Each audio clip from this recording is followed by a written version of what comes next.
welcome everybody. As you noticed, for those of you that were here at our last session, which was I think about 6 weeks ago or so, we learned that there is a lot more interest than we thought we would have. Which, as I said, I don't know as the department chair whether that's a good thing or a bad thing, because I do worry a little bit. I mean, we're going to have to do some very rapid recruiting here based on how much interest has been in these sessions. So I just want to welcome you all and start by respectfully acknowledging that we are located on Treaty 6 territory, a traditional gathering place for diverse Indigenous peoples, including the Cree, Blackfoot, Métis, Nakota Sioux, Iroquois, Dene, Ojibwe, Saulteaux, Anishinaabe, Inuit, and many others whose histories, languages, and cultures continue to enrich our vibrant community. So hopefully you all are here for our Transitions in Medicine discussion today.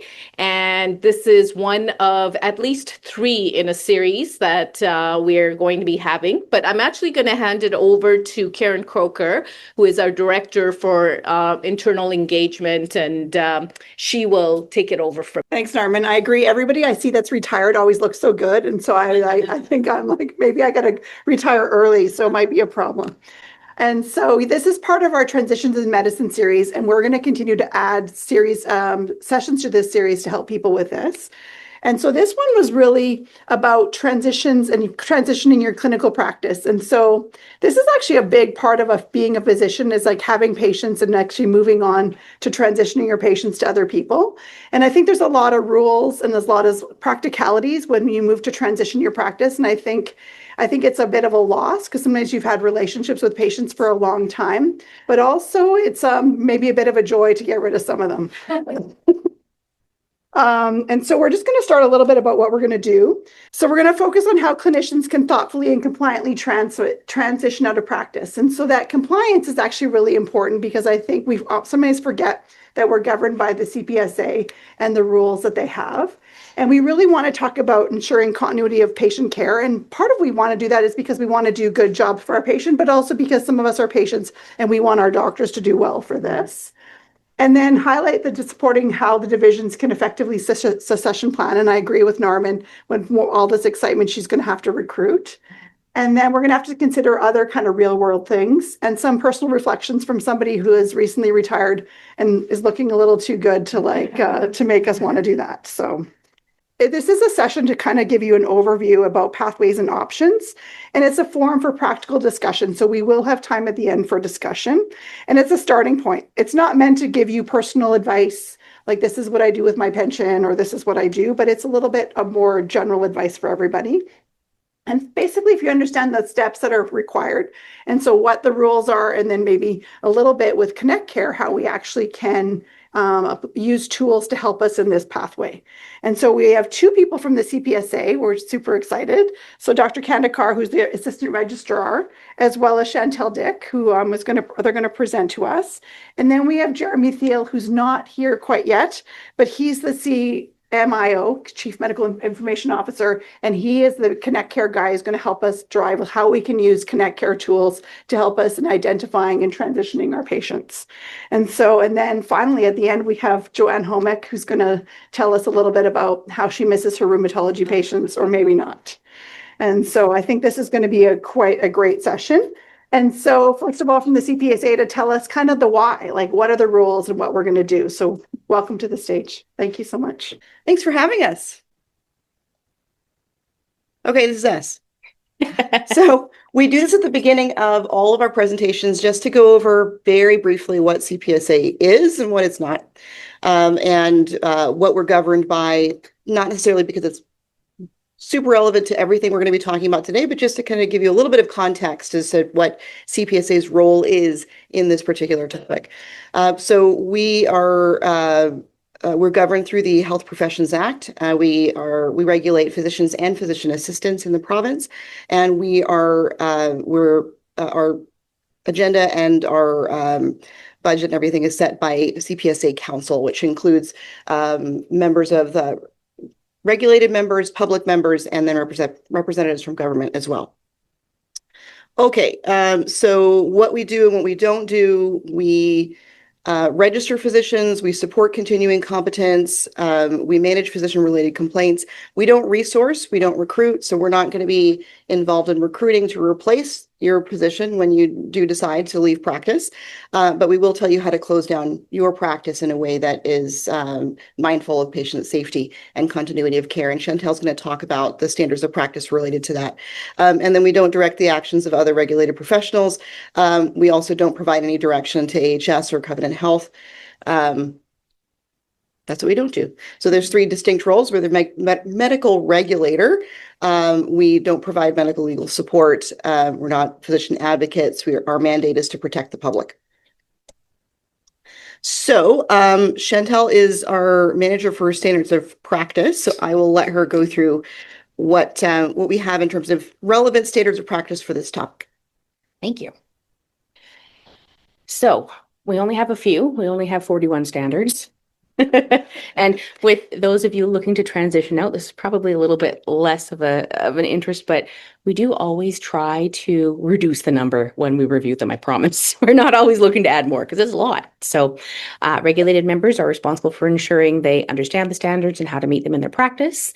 Standards are used in complaints resolution to disciplinary hearings. We are only focusing on, well, we're not even really focusing on the 4, we're really only focusing on the 1. Closing or leaving a medical practice is the one that you need to pay attention to. The other 3 just back up what's in that standard. So it's not as bad as it sounds, I promise. We also have advice to the profession documents on the vast majority of the standards to provide additional insight or nuance to the standards and how they might be implemented in your practice. So the way I like to explain it is the standards are the you musts and the advice is the here's how. So when you're looking to comply with something, it's the standard that's the most important. The advice is more just supplemental. We also have advice to Albertan documents that kind of highlight information that patients might not know.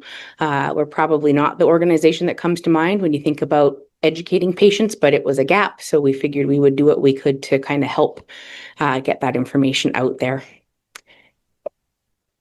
So I've moved ahead too far. I'm just going to back up. No, you're good. So the closing or leaving a medical practice is the one that you really want to focus on.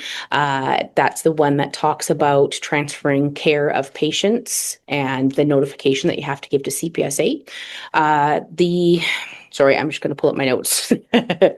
So clause 2 talks about taking reasonable steps to place patients with another healthcare provider, but we have said that it's patients who have acute care needs or under active care. So there's no expectation that you're going to find someone to just slide right in and take over your entire panel. We're not even saying like it's 50%. It's you taking a look from your clinical expertise and saying, okay, well, this one has very complex care needs. This one was just diagnosed with cancer. And then maybe checking with some colleagues to see if anybody might be able to take on some patients. So it's the expectation is not that you're going to find somebody to take over your panel, or not that unreasonable, I promise. And that's, reasonable steps is just talking to a few colleagues, right? We don't expect you to call every physician you've ever met in your entire career to try to place 500 patients. It's those ones that you would be really concerned about kind of falling through the cracks if they weren't set up with somebody else. Clause 3 talks about arranging follow-up on outstanding investigation, test results, or reports. So under the continuity of care standard, physicians are responsible for following up on anything they order. And that sometimes means that you have investigations coming in after your last day of work. So typically speaking, what we suggest is that you either try to arrange with a colleague to look after that for you. I know it's different for you folks, but for community physicians, the recommendation would be that they retain EMR access for a period of time. Usually 90 days is about enough for stuff to start trickling out where you're not getting as many, investigations in. The other thing that we suggest in the advice to the profession document is just chatting with patients if you're giving them like a lab rec or something like that, and explaining the importance of having it done as soon as possible so that you have the opportunity to review it with them before you're done. The other thing we do is we make a plug for the My Health Alberta. If you have a patient who isn't aware of them, letting them know that they can sign up and will be able to see their results helps mitigate that a little bit. I mean, there's still a responsibility piece there, but ultimately, if they don't do the blood work for 6 months after you retire, at least they can take those results to a walk-in clinic or whatever that looks like to get some care. Probably the bigger piece is the notification period. So you're required to give 90 days notice when you're closing or leaving your practice. You have to notify CPSA. There's a notification of change form through the CPSA portal that will allow you to do that. It asks all of the information in the remaining clauses, where your records are, how patient care is being handled. It's all in the form. So you just fill out the form and it goes to Sarah's team. So that's kind of the big piece. It does include patients. It's patients who have an expectation of ongoing care you've seen in the last 12 months. So it's not every patient you've ever seen. That's, again, we're not that unreasonable. But it is somewhat like if you're seeing a patient annually for a checkup, you would want to let them know that you won't be here after such and such a date. If you haven't seen someone in 2 years, there's no expectation that you would notify them. And then the last piece of that notification is colleagues. So if you'd refer to someone regularly, or if there's let's say a clinic that refers to you regularly, it would behoove you to let them know that you're not going to be here in 3 months, just so that they don't keep sending you new referrals. And then we also mention hospitals, Alberta Healthcare Insurance Plan, if that applies, that type of thing. The other piece in that standard that likely would apply mostly to you folks here is basically picking a point at which you would stop taking new referrals, because the expectation is that you're not going to take a referral that you don't reasonably think will wrap up before you're done, because you don't want to leave a patient hanging, right? So depending on wait lists or how busy your practice is, you might have to decide 6 months ahead of time that you're going to close to new referrals, just so that you don't have a subset of patients who are sort of left in the lurch. So and then the other ones are just responsibility for medical practice talks about notifying us of the closure. Continuity of care is responsible for follow-up of tests. And then patient record retention likely isn't going to apply to you folks either, because you would be affiliates, so you don't have to worry about storing your patient's records for 10 years. Oh, okay. You do have some custodians. Okay. Well, hello, friend. So then you are the poor unlucky one in the room who would be responsible for maintaining your records for 10 years after the last date of entry. But again, we have, there's more information in the advice document on various options, but you're probably already aware of them. And if not, you can hit me up when we're done. Okay. All right.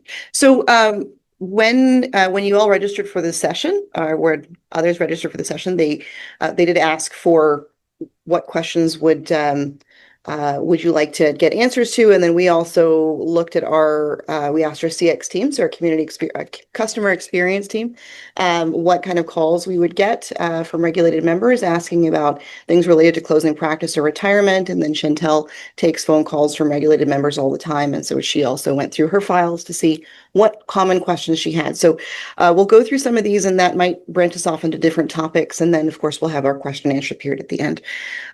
So some of the most common questions: how much advance notice do I need to give before closing my practice? As Chantel mentioned, from the standard, it's 90 days. Transferring care to a new healthcare provider, you follow the transfer of care standard. Sorry, you should be talking about this. That's okay. That's okay. So basically, it's just communicating with the accepting healthcare provider, providing a timely written summary of relevant clinical information, and ensuring the patient understands the transition.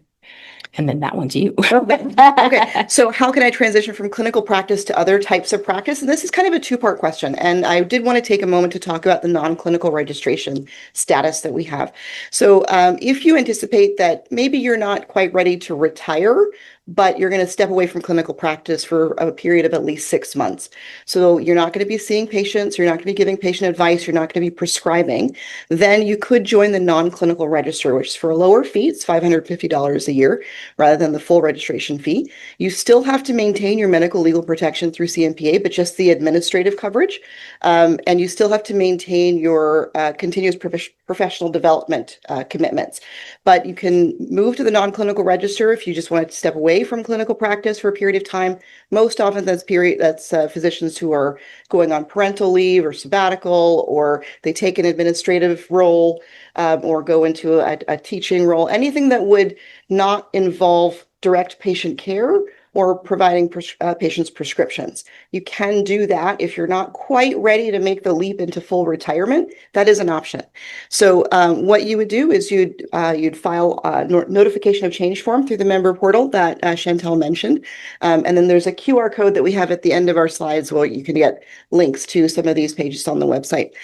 So you'd fill out the notification of change form to indicate to us that you want to make a registration change. You can contact the registration team and we'll walk you through the process. Non-clinical registration is for a minimum period of 6 months. So you're not going to be providing that care for at least 6 months.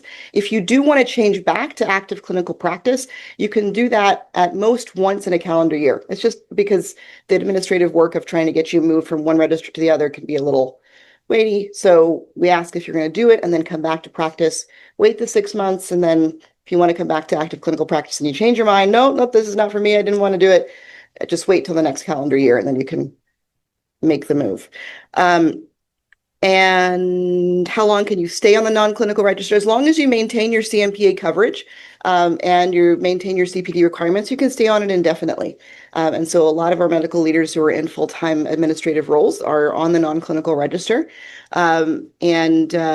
Yeah, as I said, you limit it to one switch to from the non-clinical back to active practice. One note though, currency of practice must be maintained if you want to get back into active clinical practice.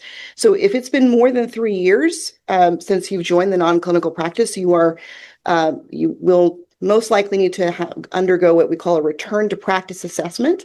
So if you are contemplating a switch, I would recommend you do it in the first couple of years that you're on the non-clinical register. Okay. Can I keep my professional corporation while on the non-clinical register? Yes, you can. That one's easy. These are me. Okay. Expectations regarding continuity of care. We talked about this already. Taking reasonable steps to place patients under active and with acute or active care needs with another healthcare provider, and arrange follow-up on any outstanding investigations, test results, or reports. Designating former clinic as a custodian. So the short answer is no, but it's kind of like it's complicated. So under the Health Information Act, AHS and Covenant Health are some of the only entities that can be a custodian. ABC Family Clinic would not be designated as a custodian. So you can't leave your records with the clinic. You wouldn't even be able to leave them with, say, your office manager. They have to be with a regulated health professional. And I'm a little embarrassed to safe space, right? So I've been with CPSA 11 years at the end of the month. And I just learned last year that only 11 of the regulated health professions are designated as custodians under the health information regulation. I assumed they all were, but they're not. So you're thinking like it's kind of the bigger ones. So your nurses, your dentists, your pharmacists, that kind of thing. So it doesn't even necessarily have to be another physician. It doesn't have to be someone in the same specialty as you. If you've had a nurse working alongside you for years and they were willing to take on custodianship, that's absolutely possible. So it's the custodianship gets a little bit murky because there's lots of different moving parts and there's a lot of confusion around who is a custodian and who is an affiliate. And yeah, so if you have any questions, please talk to us because we're more than happy to help. Oh, we do have an information sharing template to use. So the closing and leaving a medical practice standard and the patient record retention standard both talk about having information sharing agreements. This is really only going to apply to our community doc pal over there because the rest of you have probably already signed some sort of an agreement, an affiliate agreement. We do have one. It was created by CMPA on behalf of the AMA. So it's not something that we just kind of whipped up off the top of our heads. It was actually created by lawyers, so it should pass muster. Preferred list of records management companies. We don't maintain lists of providers like this just because we don't want to be seen as showing favoritism or preferential, suggestion. So typically the answer is, well, CPSA uses Iron Mountain, so you can do with that what you wish. But AMA, OIPC, they may have recommended vendors. Basically, you're just looking for someone that's going to offer you secure destruction, that cross-cut shredding as small as possible, that type of thing. Oh, this one's you now. Could be both of us. Mhm. Well, I Yeah. have access to my portal after I retire. Only if you've got an outstanding renewal, you're coming back to the to active registration, so you've got a future effective register, or you have a document that's been uploaded to the portal for something else. You've got some business with CPSA, then your portal will remain open after you retire. But otherwise, if they're retired but still active, like on the non-clinical register, they Yes. still have access. Yes, Yeah, if you're okay. retired, if you're on the non-clinical register and that's your definition of retired, you're still an active regulated member with us. You're just not in active clinical practice, but you have an active practice permit. I just wanted to make sure I understood. Yeah. I think that might be I it think for that's us. So these are your QR codes. I was actually impressed that we had QR codes that we could Right. generate for our web pages because We can't take any credit for this. This is our We're- comms department, 100%. that very younger than us. So they created the QR codes. The top is a QR code that gets you to our retirement page or my practice page. That's got information on retirement, but it also has information on the non-clinical registration as well. The bottom one is the specific standard of practice related to closing or leaving your medical practice. That page will also have links to the advice to the profession document. And of course, you can also jump from there to the entire library of standards of practice if you have not perused that. It's fascinating reading. Also, the retirement page will have links to the standard as well. So if you only scan one QR code, the top one might be your best bet. Yes. And you can always reach out, ask Mhm. questions. You can reach Chantel directly through the website or the registration team as well. If you've got questions about your registration, non-clinical registration as well, just reach out through the website. We'll do questions.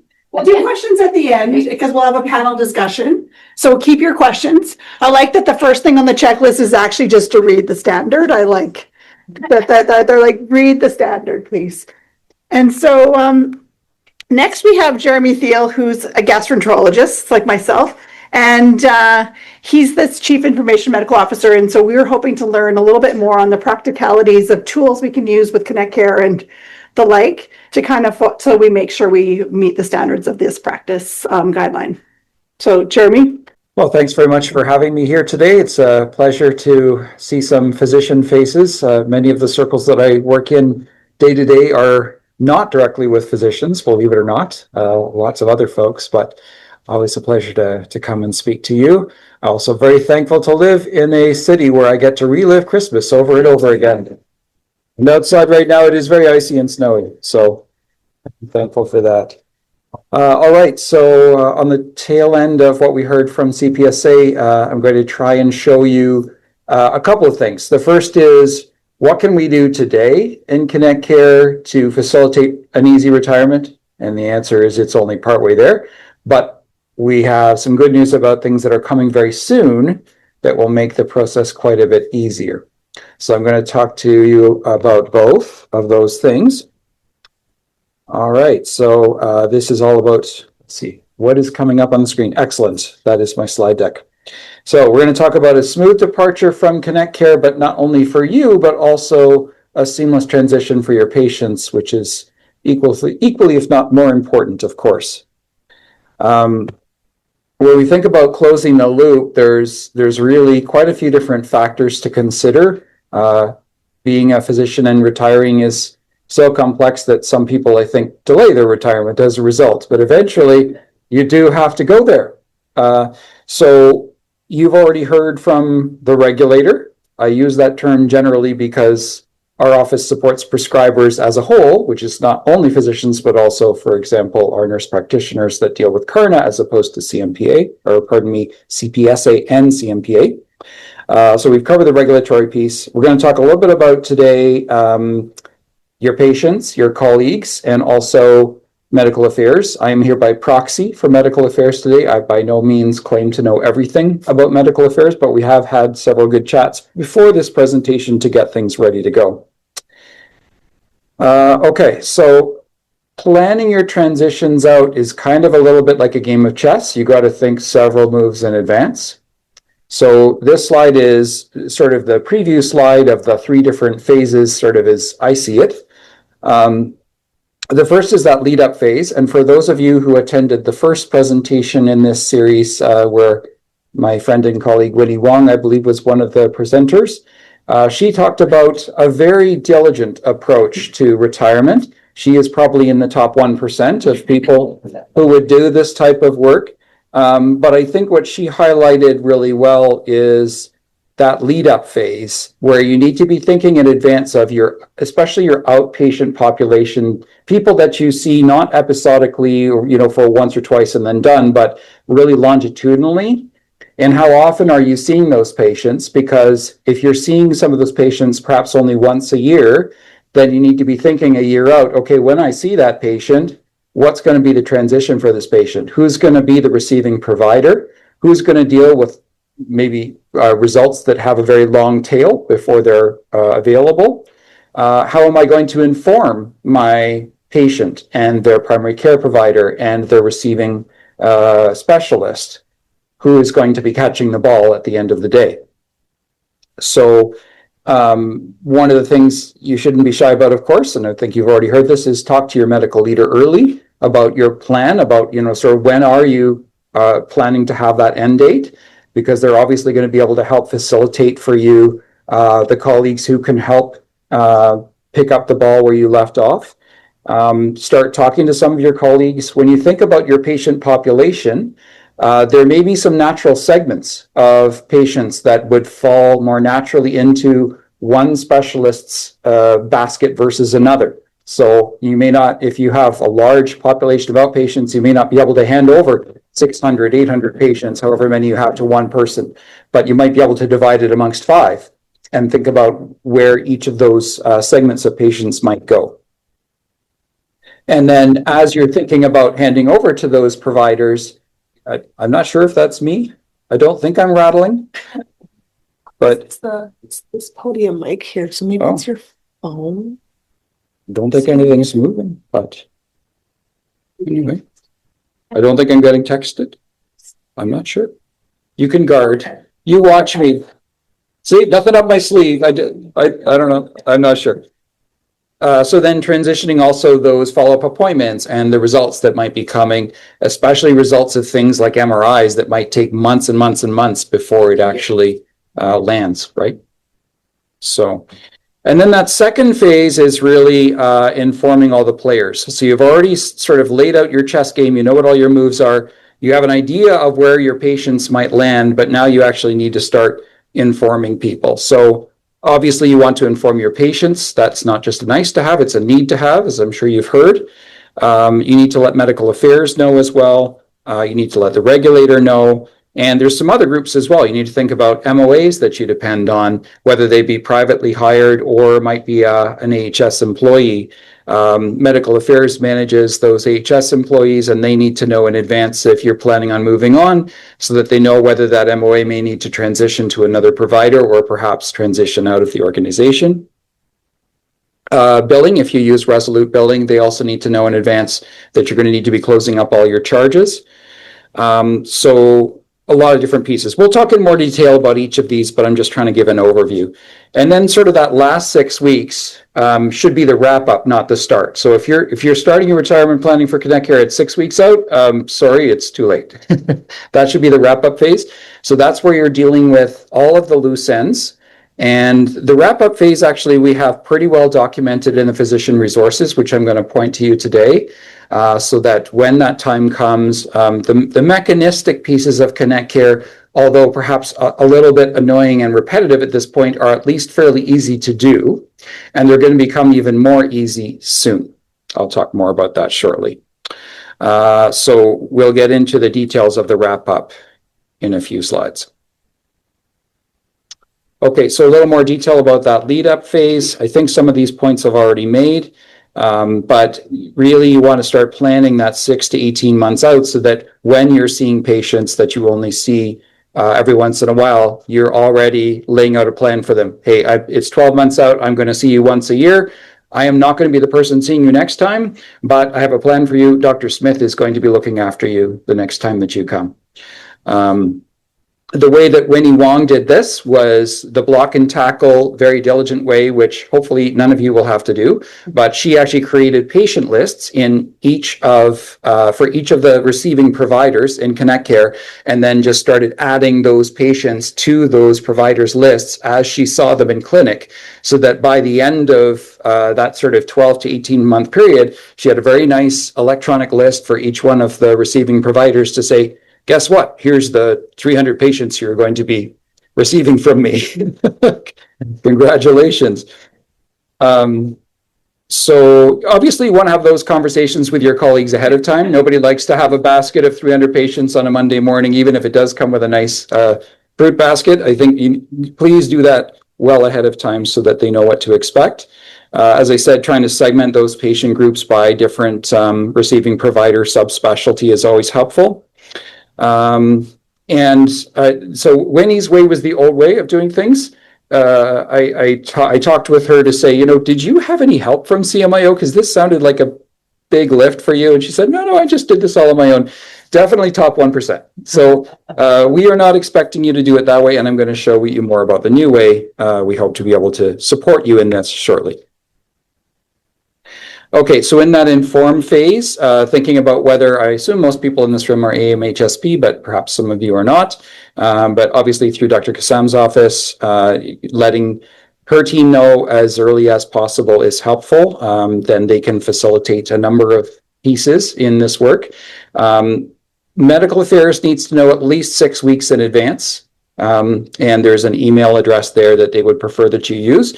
Medical affairs is moving to, you're all familiar with the AVA process that you do once a year. They are building out a similar platform for retirement, which will have a standardized form of things that you will need to complete in order to do the transition on your privileging. But in the meantime, in the absence of that, the email address is the turnkey to get that started with medical affairs. I know you've already heard from CPSA, so I won't repeat those points, but keep in mind as well, your CMPA also needs to be managed. The MOAs, so thinking about any that you privately have hired versus those from AHS, are going to know, they'll want to know their plan for if you're leaving, who they're going to be working with. Professional billing office as well, Resolute Billing, and then informing patients. So the way that Winnie did this was she had a smart phrase that she created on her own, and she went in when she did each patient's chart. So that patient she's seeing once a year that she saw 12 months out from retirement, not only did she add that patient to a patient list for a receiving provider, but she also created a smart phrase that then informed the primary care physician and the patient that, hey, by the way, your new physician is so-and-so. Again, very diligent, but we have some new tools to help you with that, make it a little bit easier. All right, in terms of the wrap-up phase, the way I think about this is sort of a T minus to T plus 6 weeks, with T0 being your actual retirement date. There are a number of steps on the physician manual, and I think you all know where to find the physician manual, but in case you don't, oh my goodness, there are some that don't. Okay, so the Connect Care manual, this is your Bible. If you don't know what to do in Connect Care with really anything, you just go to this address. You don't even need to be signed in to AHS Insight or be on an AHS computer. You could be on a computer in Paris, and you could still log into this without any firewalls at all. Manual.connectcare.ca, or even just Google Connect Care Manual and it will find it. Okay, and what comes up is this screen. Perhaps the most confusing thing about this screen is there's a big magnifying glass there that says search, but that magnifying glass doesn't do anything. Okay, so this is the most important tip I'm going to tell you today, is that in the top right of the screen of your browser, there's a little tiny magnifying glass, and that's the one that actually works. Okay?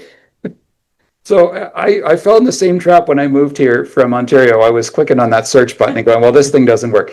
Go in the top right, click and search offboarding, and you will find this document that talks all about leaving Connect Care. It's about 6 pages long, but it goes through all the mechanistic things that you need to do to get off of Connect Care. There can be withdrawal symptoms leaving Connect Care, so you have to do this gradually. You cannot just, cut off the medication on one day. So everything is in here. I'm going to just back up a couple slides now and just briefly go through some of the things that you're going to need to be doing. I'm not going to go into super detail with this, but just to give you a little bit of a flavor of the types of things that you're going to need to do. Now, I know you're going to be really surprised by this, but I did not memorize the steps, so I have some notes here that I'm going to just pull up. All right. And apparently they disappeared.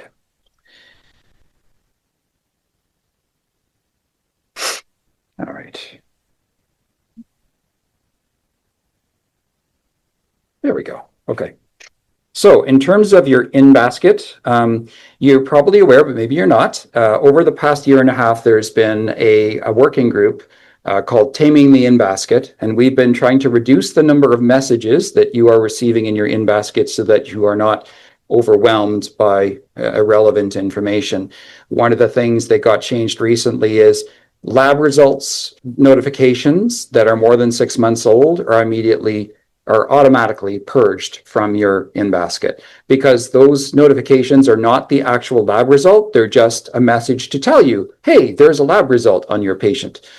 So after 6 months, if you haven't dealt with that, that's probably a bigger issue. But to have those things clogging up your in-basket so that you don't see the important information doesn't make sense. So we've really trying to reduce the amount of things that are in your in-basket, but inevitably when you get to retirement, there are still going to be some messages in there.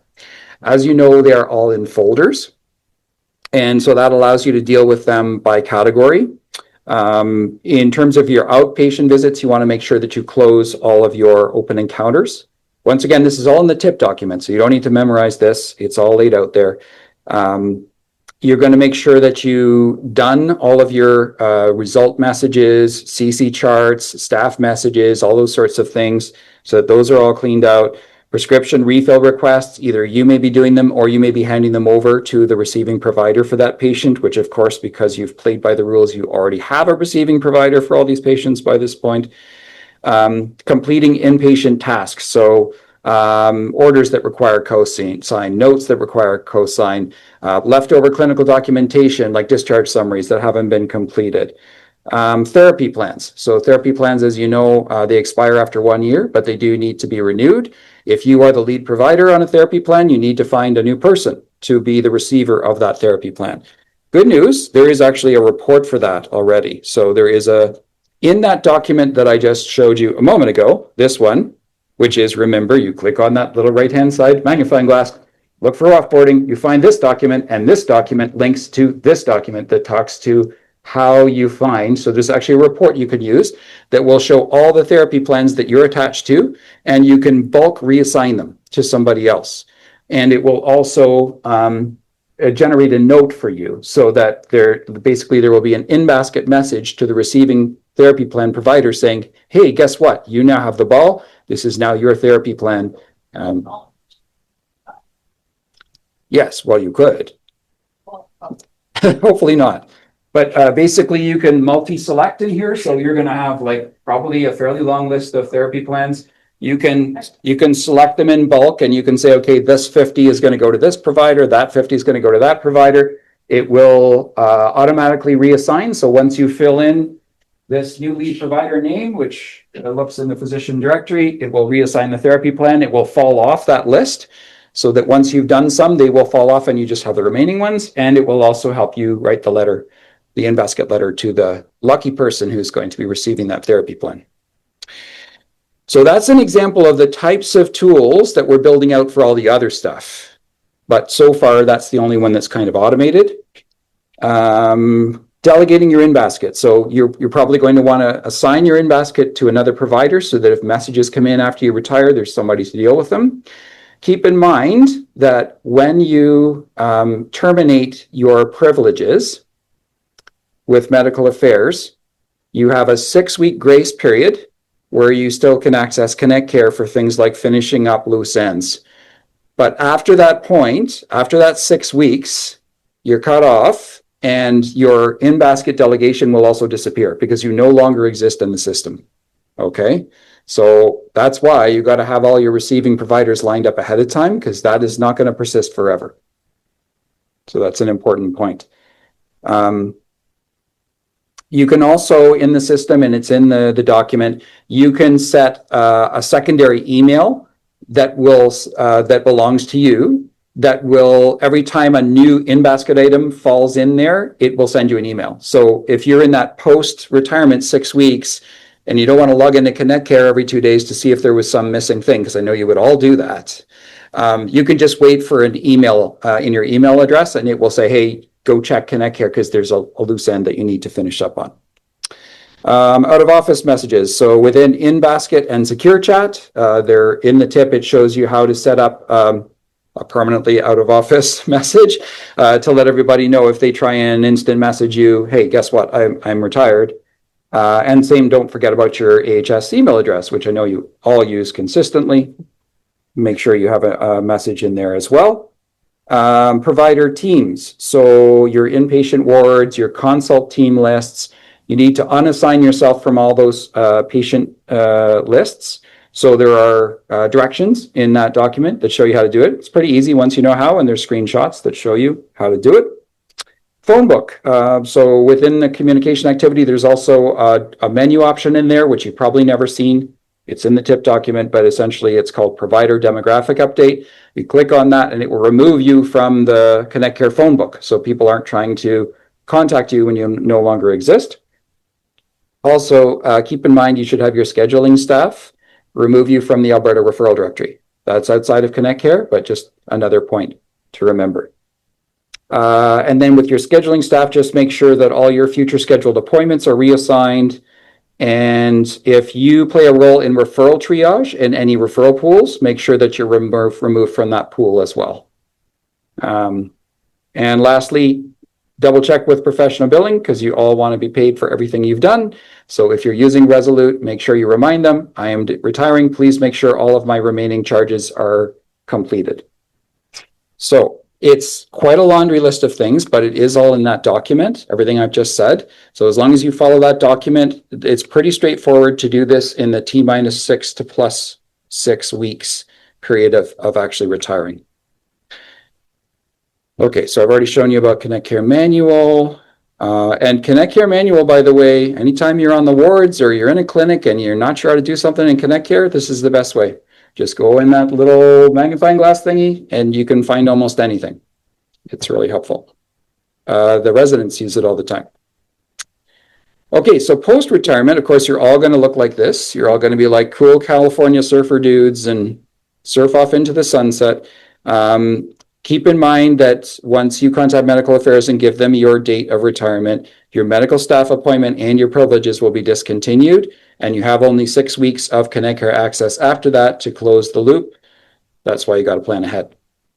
In rare cases, Winnie being one, she is a rare case, she negotiated with medical affairs to have her medical staff appointment persist longer than her privileges. So the privileges were terminated at retirement, but her staff appointment, she extended it for, I believe, 4 to 6 months. She did that because she was concerned that there might be still some loose ends in Connect Care that she wanted to personally manage. And so that allowed her to keep her Connect Care access open longer. That is the exception and not the rule. And if medical affairs would hear, they would if they were here, they would probably wrap my wrists for saying that, because it is not something that you can normally expect, but in extenuating circumstances, you can negotiate with them to have a little bit longer than that 6 weeks, but you do need to maintain your CMPA and your CPSA. You still need to have your licensure to have those medical staff privileges, or pardon me, the medical staff appointment, even if the privileges are discontinued. Clear as mud? Any questions? There's some distinctions there. So the privileges are separate from the medical staff appointment, even though usually they are terminated at the same time. if you keep the medical staff appointment a little longer, you can have a little bit longer Connect Care access. And who wouldn't want that? Because Connect Care is awesome, right? Okay, so let's move on to, that's everything that we have today. Now let's talk about what we're going to have soon. So we recognize there are some pain points, and probably you've already thought about some of these. So how are you actually going to find all of your outpatients? I mean, one way to do it is to start 18 months in advance, and every time you see a patient in clinic, figure out what you're going to do with them. But not everyone thinks that way.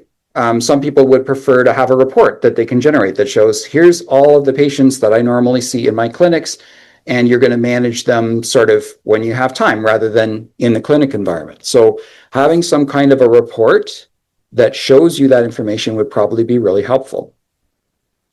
The second is, rather than manually blocking and tackling a bunch of patient lists to assign those patients to other providers, wouldn't it be great if that report that shows you all your outpatients would also allow you to select them and bulk reassign them to a certain provider and generate the message to them to say that that's happening, kind of like what you saw with the therapy plan report. And the last is, what might keep you up at night is that you've ordered some tests, but then it takes a long time for them to come back. And what if that result comes back after you retire? Who's going to be the quarterback on that result?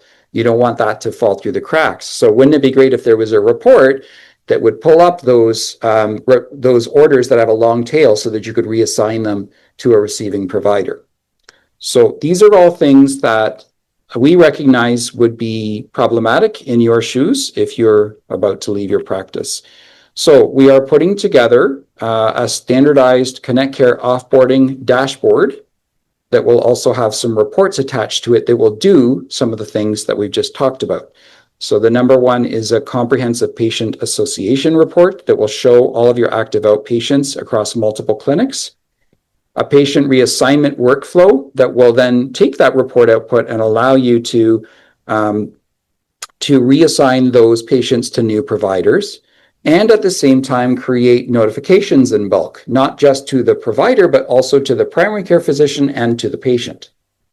And then lastly, the outstanding orders monitor that's going to look for those orders that have a certain threshold. So let's say anything past 6 weeks from now or 3 months from now, what can I do with those results and how do I reassign them? So how will you find this dashboard? It actually already exists. So do you all know how to find dashboards in Connect Care? There's the little icon that kind of looks like a little chart or graph. You click on that, and within that dashboard screen, you can search for different types of dashboards. There are hundreds of them. But if you search on CMIO, there's one called, I've got the red square on the wrong one, but it's CMIO Medical CMIO Learning Home Medical Specialties. So this one, CMIO Learning Home Medical Specialties. There's already a whole bunch of stuff on this dashboard. Some we could probably start to remove, like COVID, but in the we would all like to remove COVID. Yes. In the bottom right is a new section we're putting in called CMIO Offboarding Resources. And when you expand that, it's actually going to have a nice comprehensive set of links. So you've got links to CPSA, you've got links to medical affairs, links to all the health shared services requirements for setting up, your auto reply on your email, all the different steps on Connect Care that I just talked about, reassigning your Connect Care in basket, and then those new reports in the purple box there that we are working on. So this is going to be your one-stop shop for all things related to retirement, so that hopefully you can retire when you want and not delay it 3 years because you're dreading it. This is an example. This screen got mixed up a little bit, so I apologize. The middle box was not supposed to be overlapping, but this is just an example. We've already got a mock-up of some of these reports, but essentially you're going to be able to go in and generate this is a bulk change for patient care, and it will look for any patient related to you, and you can bulk add a new team member. You can select whether they're going to be responsible for admissions, abnormal results, or all results, You can indicate what specialty, what relationship, what start date that relationship will begin. So that would probably be your retirement date. And then in the top right, you will also be able to generate letters from that workflow that you can copy to the primary care provider, to the receiving specialist, and to the patient, because of course everyone has my chart now. They should be able to see it in my chart. So with some benefits with this new workflow, you're going to have obviously a lot less workload when you retire, better patient care continuity, so fewer risks related to patients not knowing who they're going to see, or that their results will not be available, or someone misses their results.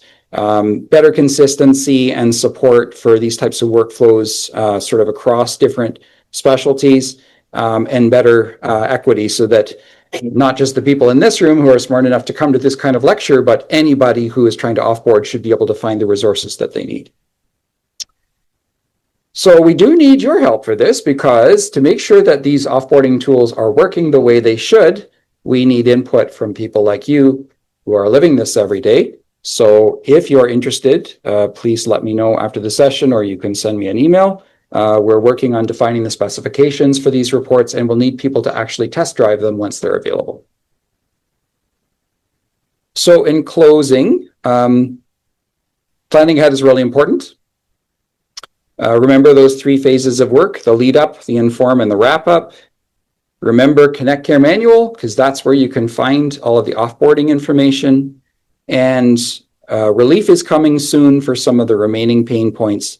If you have some cycles to give us to make it better, please let me know. And that's everything. Thanks, Jeremy. Yep. I feel like a little reassured, because I hope by the time I retire, these tools will all be in place. And so I think we all learned a lot here. So before we move to questions, I just want to bring Joanne Homick up to give us some of her insights and thoughts about, I know she had a big rheumatology practice and had to close that. And you just want to hear a little bit about what your thoughts are, the reflections of closing your practice, the patients you missed, how you kind of coped with them, like all the emotional parts of that as well. So thank you. Okay.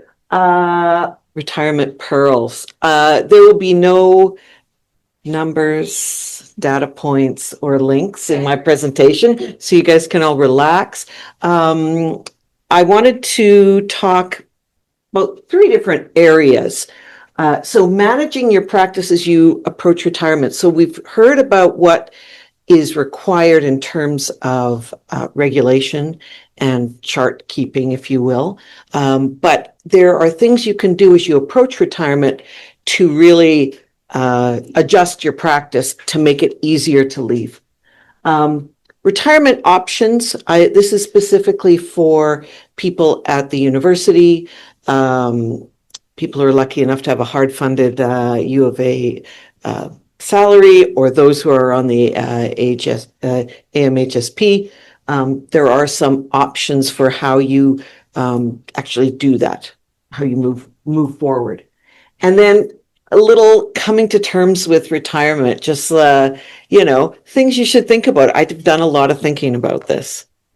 So managing your practice as you approach retirement. So there are different, obviously, ways to do this. I was very lucky in that I was able to put my whole practice onto a young graduating fellow who was, I think she actually did a locum for me, and then she went out into private practice and took my practice with her. But it was very convenient for me. That's not always possible to have someone step into your shoes in the same institution, the same geographic location, etc. It's great for the patients, because they know where to come. They know that you've identified this person. For the new doctor, though, often we expect new recruits to help with long wait lists for new referrals, and as well, it's more remunerative to see new patients than it is to see follow-ups. The patients, the new doctor might also have to spend more time with the follow-ups, and so they may end up not getting new patients, which is more intellectually stimulating, frankly. So if you're in the second scenario, you want to disperse your patients over a number of colleagues. we've talked about time to send referrals to your colleagues. You may want to, triage patients. So if you've been in practice a long time and you have a follow-up population, some of those patients are really doing well and are very stable, but don't want to leave you. But this is a perfect time in your last year of practice to really say, you should maybe go back to the family doctor. He's got all my notes. She has all my notes, and they can take over your care because they're very stable. Or if there are specialty clinics within your group that maybe a patient may be better, it may be the ideal home for this patient after you retire. Patients need to be aware they may need to attend in a different location, and that can cause some discomfort on their behalf. So given the scenarios and given the job of managing where your patients are going to go or how they're going to get care after you leave, I think it's prudent to evaluate and slim down your practice in advance if possible. So, and again, this isn't an ideal world, but for me, I think that new patients generate the most amount of work. They are unstable as of yet. You haven't got them on a stable treatment plan. They haven't responded to a treatment plan. There's a lot of work involved. You don't want to see a new complex patient the month before you retire. No one wants to take that patient on. And there are a lot of cracks in between one practitioner and the next. So, this is obviously, we have, there are rules and regulations and ISAs and all those kind of things, but not taking on a lot of new patients prior to your retirement and whatever the variable time period is, based on the way you treat patients and the way your specialty works in terms of how long does it usually take to get someone stable when you've been taking care of them. Taking call prior to your retirement. This is, again, I used to inherit the sickest patients after call, right? You're seeing new patients, they've been in the hospital. So it's not just someone who walks in with a new medical problem, they're in hospital with a new medical problem. There's a lot of stuff going on when they leave hospital. Even that first 2 months after they leave hospital, figuring out, are you going to follow up with them? You saw 2 different services, week 1 service and then week 2 service and who's going to, all that kind of confusion. I think it is prudent to limit your call before you retire. But that's a discussion that I don't have to be involved in. You guys do. And then spend the last year of your practice addressing follow-up plans with your patients. And again, this is the ideal time to refer back to a GP or a new physician if the patients need it. And patients who are stable, who are being seen every 4 to 6 months or yearly, perfect. They kind of are in the groove. Hopefully you've got your patients in a stable position so that they can safely go to someone else and it's not going to be a huge disruption. So think about that. Don't try and limit your need to really work at getting someone stable right before you retire. So it's not fair to them or you. So that's all I'm going to say about the managing the practice. Retirement options. So I was option 1 here, abrupt departure. It's not ideal, but is sometimes necessary. And what do? You do what you can. There are some ramp downs, either officially or unofficially. So if you are here at the university or on the AMHSP, you can just choose to go part-time before you retire. You're just like, I can't handle the whatever, all the workload. I'm just going to go part-time. And it's just going to be a bit easier. You're naturally going to decrease the amount of clinical time you have. And therefore, that will also start to hone and prune that clinical patient load that you have. There are some policies which I am not an expert on, but Narman is. There is a AMHSP policy on reducing call, and and playing with your ISA. Again, if you have, there's very few, I think, people in the Department of Medicine who have a hard-funded University of Alberta position, but they do have a TRIP program for people who are in that position, and that you retire and then you do a post retirement time.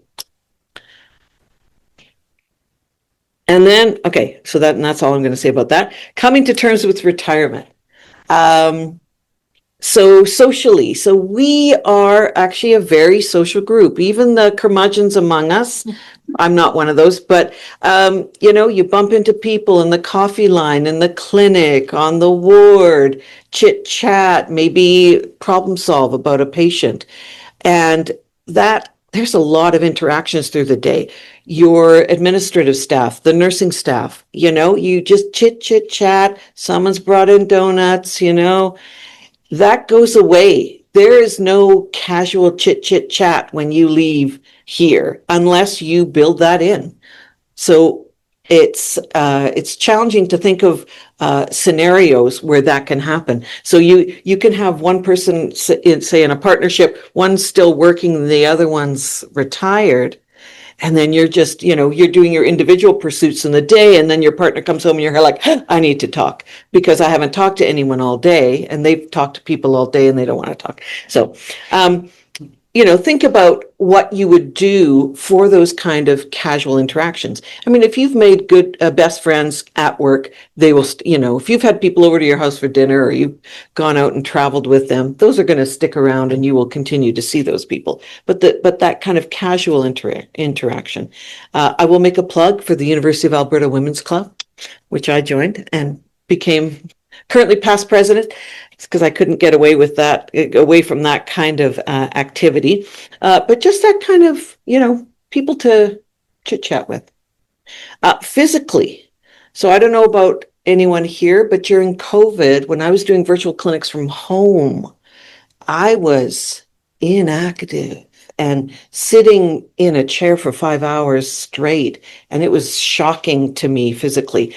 We walk around the hospital a lot here, back and forth to the clinic buildings and then the hospital and your offices.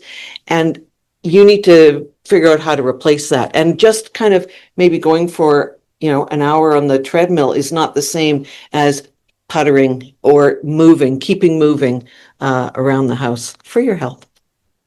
And then the last is something that I found fascinating, and that is the coming to terms mentally with your retirement, because there is a loss of authority when you retire. We are all at the peak of our professional lives, and we do have authority, and there is no authority once you leave. You may think you have authority over your children and grandchildren. You don't really, or your spouse. So it's something to come to terms with. And some people will be more sensitive to this than others, or more at risk of feeling that lack. But it is something to think about. And I think it's probably the reason a lot of people stay longer than they would have thought they would, is that feeling of, I am competent, I am needed, I am in demand, and then, to lose that is an issue. And that's all I have to say, but happy to take questions in the panel. Okay, first of all, I didn't know about the women's clubs. That's really cool.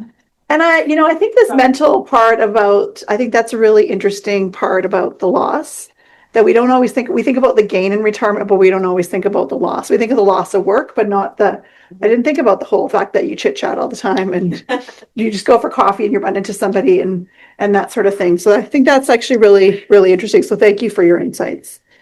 And so now we're going to take questions. If my panel can come up. We also have Caitlin and Ashley from Department of Medicine who can answer questions that if they pertain to your job appointment at the university. You can have a seat and we'll bring you up as you need it. Any questions that you guys have? Pressing questions? Who do you think this question is for? I think it's to extend our inbox. Would that be Jeremy. Jeremy. So when Winnie came, she mentioned if our last patient visit was December 31st, that according to CMPA, we need to be available for blood work for 6 months after, that we actually need to be able to access the blood work until June 30. And so based on that information, and to maintain the CMPA and CPSA for 6 months, at least 6 months after the last patient visit on December 31st. So with that, closing out the inbox after 6 weeks, like mid-February, will not meet the CMPA standard. CPSA standard.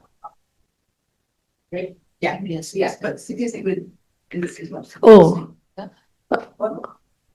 Don't we? Do you want me to come up here? Sorry. Yeah. It- So to clarify what you think the question is.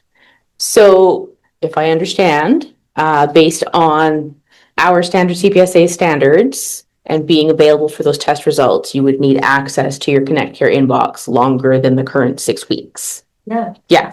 Yeah. What is the standard? So we don't have a specific timeline that you have to be available. It's a recommendation at this point in time. We recommend you maintain access to the advice of the profession document talks about your EMR, but Connect Care inbox would be similar for like 90 days is what we suggest. So, but yes, to your point, that doesn't correlate with what your Connect Care inbox is. That talks about to Jeremy. Yes. Next. So great question. Thank you for that, for picking up that point. I am simply the messenger. I don't set the rules, but medical affairs and IT have come up with this 6-week standard window on the basis of system security, access for people that are no longer practicing, etc. So as I mentioned, there's the distinction between your medical staff appointment and your privileges. The privileges terminate at the point that you actually retire. The medical staff privileges can be extended. Appointment. Pardon me? Yes.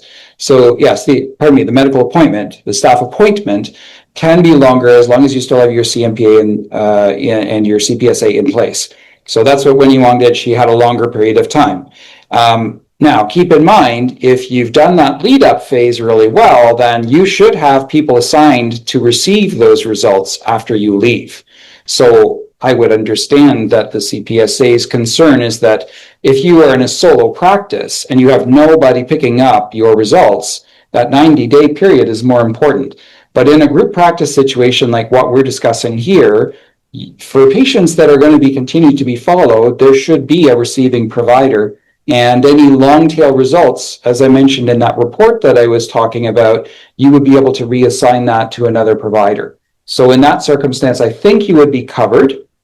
But those are kind of the parameters as they are today.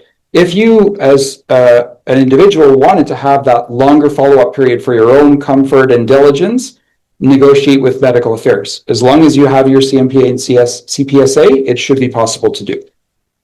And we really want that report. That looks really exciting to me. Mm-hmm. Norman? Saying that as a clinical department head, I have had requests to keep privileges, community privileges longer so they could keep their access longer. And that has not been an issue. So they don't have admitting privileges or consulting privileges. They've got what's called community privileges, which medical affairs has been a bit more open about. Okay. And then you can keep your access. Yeah. So we've had some of those. Yeah, and what I was told by medical affairs is that the privileges aside, as long as you've got your appointment, you still have access. So you don't even necessarily technically need community privileges, you just need the medical staff appointment. And your CMPA. Yes, which goes along with And keeping the CPSA, appointment, yeah. the privilege appointment, sorry. But, sorry to keep this all straight. Gonna pass the ball one more time. I'm gonna tack on there, yeah. Yep. I just want to clarify as well that the difference between the standard and the advice document, the standard does not say you have to retain access for X amount of time. It's a suggestion in the advice document. So for example, if it was Connect Care says, nope, you're cut off at 6 weeks, you wouldn't be found guilty of unprofessional conduct because that lives in the advice document, not the standard. So I know it's confusing. I apologize for that. But yeah, if you look at the standard, it does not say anything about a timeline that you have to retain access. It's a recommendation. And realistically, we had to put it in the advice document because we had a lot of, again, community clinics with non-physician owners who want to cut off EMR access a physician's very last day. But that leaves both the physician and all of their patients in a very tenuous position because the physician isn't getting any results and patients don't know that they need to follow up, right? So that's kind of the challenge. Like, we don't write standards specifically to any group. We don't write them for hospitalists. We don't write them for rural practices. We write one set that should apply for everybody. Yeah. So hopefully that clarifies a little bit and helps allay any, yeah. Okay. Yeah, so endocrinology is heavily lab-based. I'm thinking that when we order the blood work, we could, it's like usually when you order blood work, it's that requisition's good for A year. But I think when we order the blood work, we could put the cutoff as December 31st, for instance, that the blood work won't be able to be used on January 1. And then we have the new report that hopefully is coming soon that will allow, if there was outstanding recs, that you'd be able to reassign them. And one other thing I forgot to mention earlier, another thing that Winnie did, top of the class, is she went to the community imaging folks and got them a list from them of all their standing orders. So because she had a hepatology practice with a lot of people who had screening imaging every year or every six months. Exactly. So she actually got the list from MCI and said, okay, I need to make sure that all these patients now have another receiving provider for all of those reports. So that's outside Connect Care, bonus marks, but. There was the next question behind you, yeah. First of all, thanks very much to all of you. It's really nice to have your insights. I appreciate it. So just two quick questions, and I think both of them are for Jeremy. The first is, if a Connect Care is messaging our AHS email, how long do we have access to our AHS email when we retire? Mm-hmm. So I guess that's the first question. And then the second question is then, if Connect Care is going to be clever enough to find our patients based on our name, how does it differentiate between consults, research patients, and patients that we do need to follow up on? So is it going to just pull up everybody where my name is linked to them, and then I just have to work out, was that a consult that I don't have any obligation to follow, or a research patient, or? Stand up again. Good question. Very, very good question. So I'll start with your second one first. So it sounds like you want to volunteer to help us create the report, and I really thank you for that. Because I think those are the sorts of nuances that are really important. Because if the report just pulls up every single outpatient you've ever seen in your life, it's going to be untenable, right? So we need to put some parameters around it to say, well, maybe it's only patients you've seen at least 3 times, or maybe it's over a certain period of time, or what is the relationship in Connect Care, right? Have you been in attending? Have you been in consulting? Is it only just based on a grant, like research protocol? So these are the types of things we need to fine tune to make that report useful. On the first question, Email. I don't know. I think it's attached to that, yes. So, which was what I was going to say, but the part that I don't know is whether or not you can set a forwarding that will persist after the account is closed, right? That I'm not sure about. We could probably try to find that, yeah. Mm-hmm. Because if you're a professor emeritus, you can keep your U of A email forever. There you go. You could just which is one of the reasons to apply. Okay, I think I saw more hands coming. Okay. You can't really be patient. No, you should not be using U of A for patient communications. But I think what it does, if you put a different number in, it doesn't notify you that what the result is. It's just that you have activity. Right, because you talked about that, right? Yeah. If that reminder email is coming out from Connect Care, all it's saying is you have something in your in basket. It doesn't say anything else besides that. So you can forward it to your fine, yeah. Gmail, your Hotmail, whatever. It doesn't matter. Yeah. Your Hotmail? Or, yeah. You don't even have Hotmail anymore? AOL account. Yeah. So, question for the college. And so thanks everyone for the presentations. You had mentioned contacting all patients who have seen in the past 12 months. So this is kind of related to the question already asked for Connect Care. What is like, it's easy for me to generate a list of all my outpatients, but say you're in a consultative practice where you see a patient once in the emergency room, they're admitted to a colleague, they're admitted to another, they're transferred to another colleague. Do I have to go back 12 months to find out all consults done, or? Sorry, That's okay. it's because we're working from home now. You got to jump up. Exactly. No, I need it. Thank you. It's only the patients who have an expectation of ongoing care. So more of those longitudinal relationships, not episodic. Yeah. So you see them once, you pass them along. They're that colleague's problem, not yours. Vince? Here's just right. Thanks. I was just at, that hepatocellular carcinoma screening was great for patients, but terrible for retiring physicians. So I got the same list. I've got 200 patients, and if they've got ongoing liver disease, I'm seeing them, so I'm going to take care of them. But some of them have stable cirrhosis. They stopped drinking, or their Hep C was cured. I only see them when, okay, the ultrasound showed a little thing. We're getting an MR. And that might be in 3 years. And so I'm not passing those people on to another hepatologist, but now it's going to go back to their general physician, and they're kind of used to me jumping in every time that happens, but I'm not going to be doing that anymore. How do I handle that? And, it might be every 3 or 5 years. I've got 37 years of practice, and there's a ton of them. That's a difficult question, so she's going to walk slowly. Yes. And then I'm going to take a breath. So that would definitely be an extenuating circumstance. There definitely will be physicians whose practices will involve situations like that, where, someone you have followed for 20 years, you might want to kind of make an exception to that 12-month rule and provide them notification. If you're coming up on 2.5 years, then maybe you do want to send them a letter and let them know that this is coming. And then basically reasonable next steps, right? Like, I'm going to let your doctor know, and your doctor can refer you to another specialist. It's to that communication piece, right? And the biggest issue that we're trying to prevent with that patient notification is having a patient get ticked off that they didn't know and filing a complaint.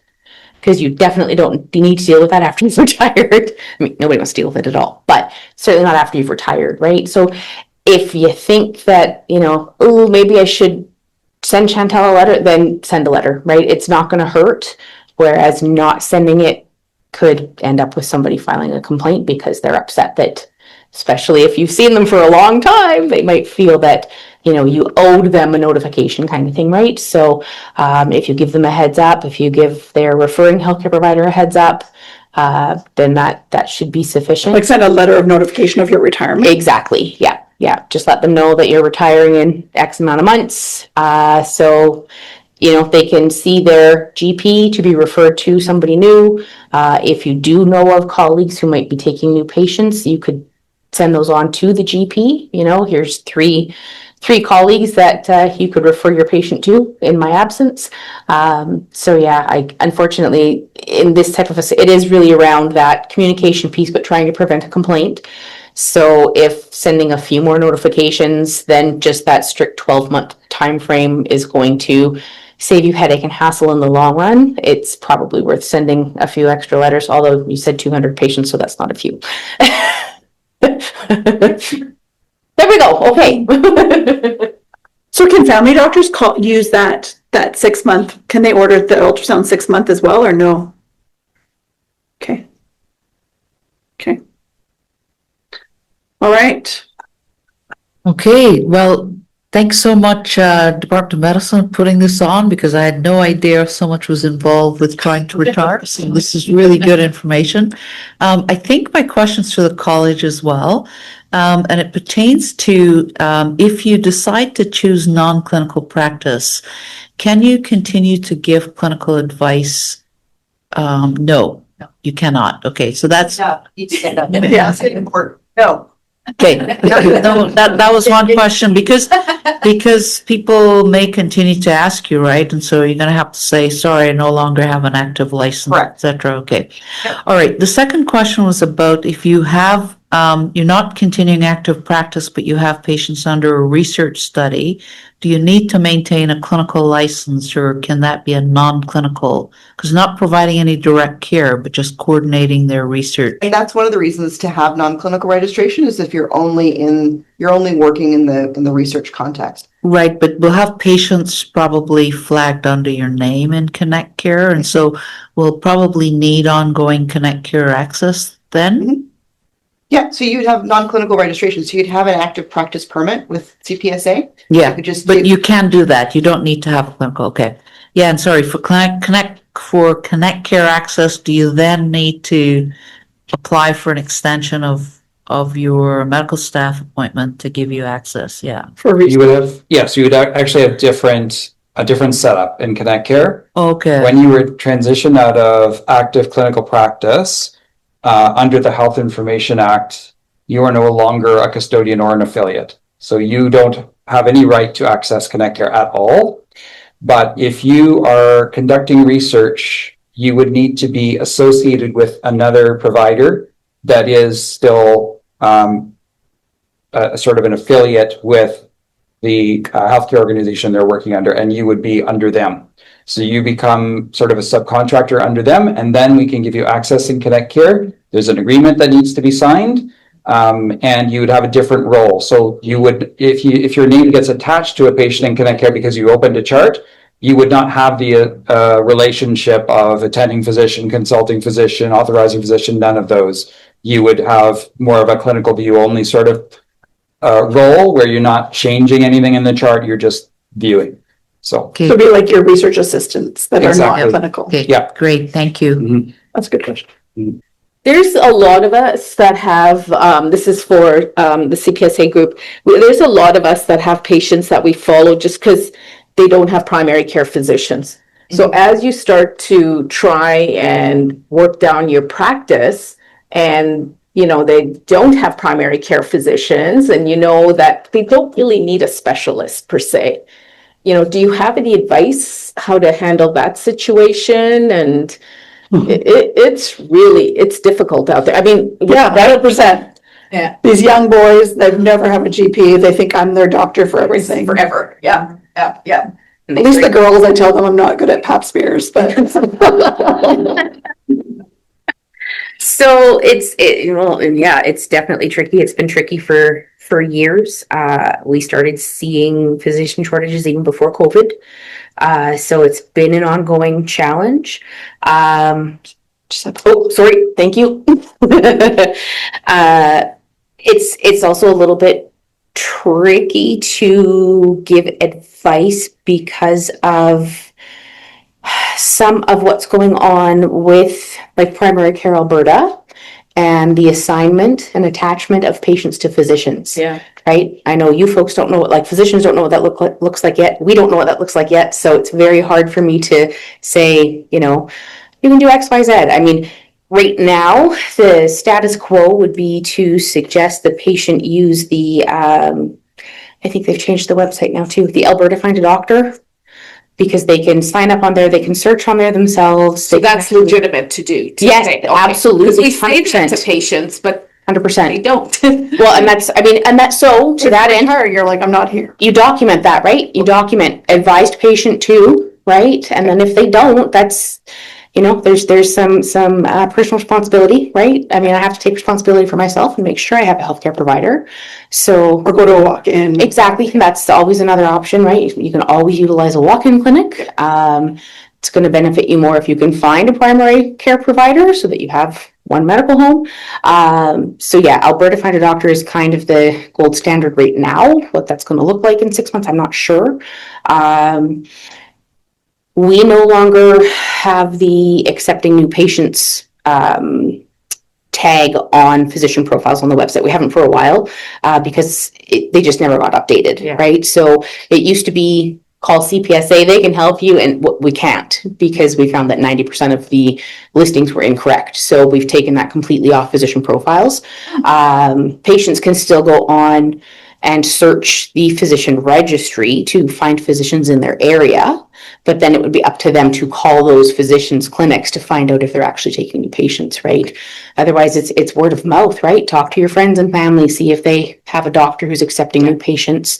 But from a standards perspective, as long as you've done everything. Yeah, exactly. Okay. Yeah. Thank you. Yeah. Jeremy, what are we looking at in terms of ETA? Because we've got people in this room that have retired as of 2 months ago, people that are in 6 months and 18 months. Like, what are we looking at? One of those people's coming. Yeah. No pressure. Where I stand in the phone of public availability here. I don't have a specific date, but I think the more people we have helping us, the better. Because for our team to design, if they don't live this, it's not going to meet people's needs. So help us help you. And we'll try and get it, I'm hoping in the next few months, we can at least get the beginnings. I know that's not going to help everyone in this room, but this is something that I think what's been great about this session, this series of sessions is we recognized as a result of this, that we still have some gaps to fill. So this was a way to get that started, which is great. Yeah. Thank you. I just have a couple of comments about AIM-HSP. This is, I'm sorry, very specific to AIM-HSP. Number one is when you send us your intention to retire, it goes to Ashley. Ashley looks after calling medical affairs for you. So you don't have to worry about that piece, just so you know. But obviously that's just for our AIM-HSP physicians, whether you're clinical AIM-HSP or academic, we look after that for you. And then the second thing I was going to say is the piece around staying connected and having authority. There are lots and lots of opportunities to volunteer. So as an emeritus, you do still have your U Alberta email, and you still should be getting the notices for OSCEs and interviews and all of those things. So, just a plug for emeritus volunteering. So, okay. I think Mang had a question still. Yes. I'm sorry, I used to hire all kind of people to do things for me. So my question is, do I really have to do it? Can I hire a navigator to actually do it? We won't come back for you. Or in fact, even within the Department of Medicine.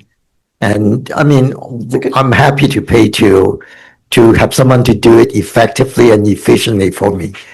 I love seeing patients. I'd rather spend my time seeing patients than really doing all those paperwork and double check again and make sure nothing falls through the crack. Because I don't see some of the stable cirrhotic patients. I'm still getting ultrasound. In fact, if you see how many reports I review in a single day, it's scary. And so we have all those patients stable, but we're getting ultrasound every 6 months. Typically, I review probably 20 plus ultrasound report daily. I'll just address the Department of Medicine piece, which is that we recognize that this was an oversight on our part. We should have included our AHS MOAs on this part, because I think there are some things in Connect Care that they can help with. I mean, Jeremy, I think hopefully will support me in saying that there's some things that you just have to do. It just is the way it is that we as physicians just have to do them. But things like pulling lists and things like that, Winnie would, I think, also mentioned that your MOA can do that for you. So yes. With that, I'll hand it over to Jeremy. Thank you. And by that, you don't mean that I am going to do all of Mang's stuff. Okay. No. Although I love to help, but yes, your MOA. So if you have an MOA that's officially attached to Connect Care, there is an agreement that you sign with Medical Affairs saying that you're responsible for the things they do for you in Connect Care. So they can go in and do many things. They won't have access to everything, but they can do a fair bit. As Narman said, there will be some things that at the end of the day you will still need to do, but your MOA can help a fair bit. What we can't have you doing, of course, is having like a friend or a family member log in under your profile and start doing things for you. That's not okay, but MOAs are fine. All right, thanks. This is really useful. So, two questions. One is, my colleagues have accepted my patients on referral, and the patients have been informed, both in the note and their family doctor has been informed, but they haven't been assigned to an individual. And one of my colleagues has said he'd be okay to help with things that come up. So is that okay? Is that good enough? And I've got another question, but I think that's so they've accepted at the clinic. The usual follow-up time is about this right amount of follow-up time. They've got prescriptions for a year, and the colleague has said, well, if there's specific calls in between, and I've still maintained I don't have privileges, but I've got my appointment, and I'm going until that transition happens. I'll keep it until then and move forward. Is that okay? To copy. And I have to let you guys know, which I haven't done. To copy Sarah, yes. No, that actually sounds like a great plan, especially when you don't have someone specific who has said, yes, I will take on all of your patients. You've got someone who has agreed to follow up on anything that comes in. You've notified the patient, you've notified the referring healthcare provider. Once you notify us, you've checked all the boxes. So, yeah. And I'm not completely out yet, so I've got a little bit of time, although 15 days late. Okay, that's okay. I won't tell. I don't know your name, so you're fine. I'll let you know. I'm not listening. Yeah, I think that was the main question. And the other thing was advice in terms of giving advice. So one of the reasons I've kind of hung on to my, not privileges, but my appointment was because we were actually transitioning. We're getting new faculty. Some of them are on mat leave and they'll be back. And I'm going to help them transition. So I will be giving medical advice, but having my privileges, that's okay too. Your license, you mean? My license, yeah. My license, CMPA and CPSA, but I'll let you know that, what my change in role will be. Yeah. Because again, they need sort of transition in terms of, and they'll need advice basically. Mm-hmm. Yeah. Yeah, and as long as he stays on the clinical register until that transition is done, he's fine. Yeah. The active practice Yeah. register. Right. And then I've already said that I'm not accepting new patients, so it's going to all go to them. Okay. Right. Thank you, everyone. Did I miss one? I mean, it's Cardiologist.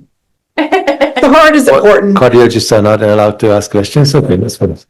No, I mean, basically, I'm just, it's half a remark, half a question. It's a group practice, basically, what we have in cardiology, and I'm pretty sure in every other specialty. So, I mean, there are several recently retired colleagues of ours whose patients are sent back to us, referred back to us from the family doctor, and it seems to be totally acceptable. Nobody's complaining, I don't think. I have seen several patients who were just sent back to us for this or that follow-up, routine follow-up, and isn't this totally acceptable? I mean, I am letting my patients know that I'll retire in a year, but there are several who I had not realized by the time I saw them, and I'm going to probably do like bioprosthetic valves, right? I'm seeing them every 2-3 years. So some will not know, but when the family doctor is looking for me, then my secretary or somebody is going to say, well, he retired.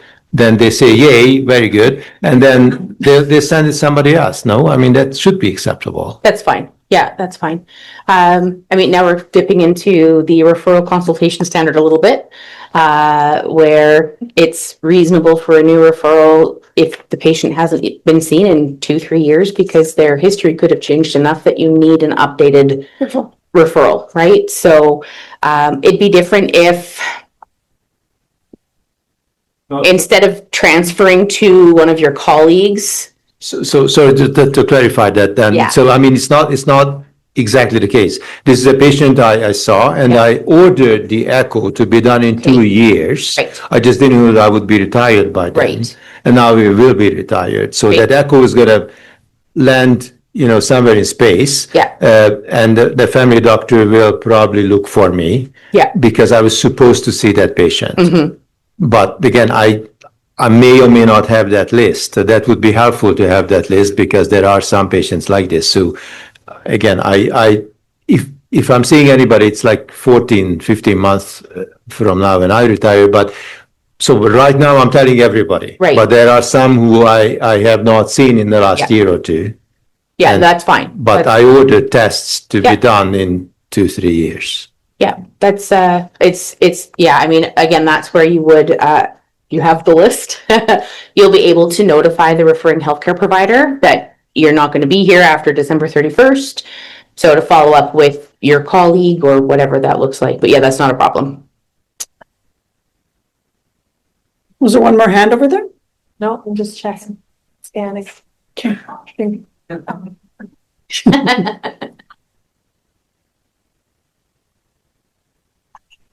This question is for Jeremy. So just touching back on the MOAs, with the offboarding resources, will they have access to the dashboards so that when they're recruited to help their physician phase into that retirement? So it wouldn't be the exact same dashboard because that dashboard has a lot of other physician-focused resources on it. But where it's appropriate, we can look at, which of those reports could be accessible by an MOA, because anything in Connect Care, we can assign different roles to have access to it. So I think that's one of the things we'll need to work through as we set these up. Perfect. Thank you. For sure. Yeah, thank you, everyone. I'm going to say I learned a lot tonight, which I think is very exciting, and I'm like not even retiring yet. So, but I feel like a little more prepared. And so we do have a little gift to thank you for each of you for coming and presenting today.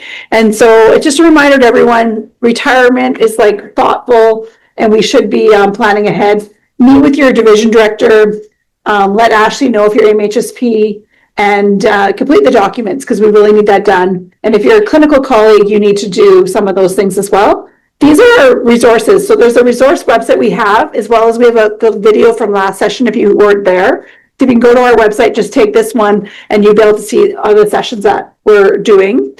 Our next session is actually, here we go, perfect. Wednesday, June 3rd. It's going to be about research continuity and supervision, because there's a lot of different rules about grad students, about like other kind of people that you have, not only your clinical care, which I think we answered some of those questions about the types of appointment you need for that. But really, this is going to be an exciting session. So all the researchers out there, this is important to know. And then again, we're going to have a session in the fall, and this is about labs. So if you're working about closing your labs, if you have a lab and you really need to work on this, so we're actually working on the date for this right now. But this is another session I think will help prepare people in research practices and how you can retire in a nice way. This is just a shameless plug.